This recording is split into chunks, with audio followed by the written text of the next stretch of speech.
Assalamu alaikum урматтуу Дон Кабар YouTube каналынын катталуучулары жана коноктору, алыс жакындан көрүп жаткан мекендештер, саламатсыздарбы? 24 ноябрь 2022 жыл Бишкек Московский Советский көчөлөрүнүн кесилишиндеги обменкалар көргөзүп беребиз саат 11-ге карата. Анда кеттик. КС доллар 84.50, евро 88 сом 30 тыйын, рубль 1 сом 36 тыйын, фунт 97 сом. Стеч тугандар. Доллар 84.50, евро 88, рубль 1 сом 37 жарым. Доллар 84.50, евро 88, рубль 378. Эгер оор келбесе, лайк басып коюңуздар, башка бир тугандар да көрсүн. Интер доллар 84.50, евро 88 сом 10 тыйын, рубль 1 сом 35 жарым тыйын.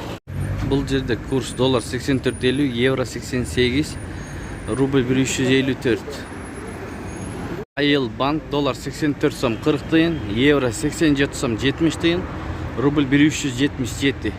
Эко Исламик банк доллар 83 сом 70 тыйын, евро 87 сом 50 тыйын, рубль 1 сом 37 жарым.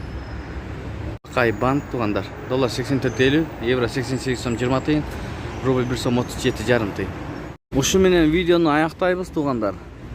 Видеонун астындагы өйдө карап турган бармакчаны басып, эгер каналда жаңы болуп жатсаңыз, кызыл подписаться кнопкасын басып, жанында коңгурочону басып койсоңуз, биз киргизип бараткан видеолорду өз убагында көрүп турасыздар. Эгер катталбай көргөн болсоңуз, анда 1-2 саат кечирээк көрүп каласыздар курс валюттарды. Сиздер менен каналдын автору Данияр болду. Күнүңүздөр көңүлдүү улансын. Сак саламатта туруңуздар.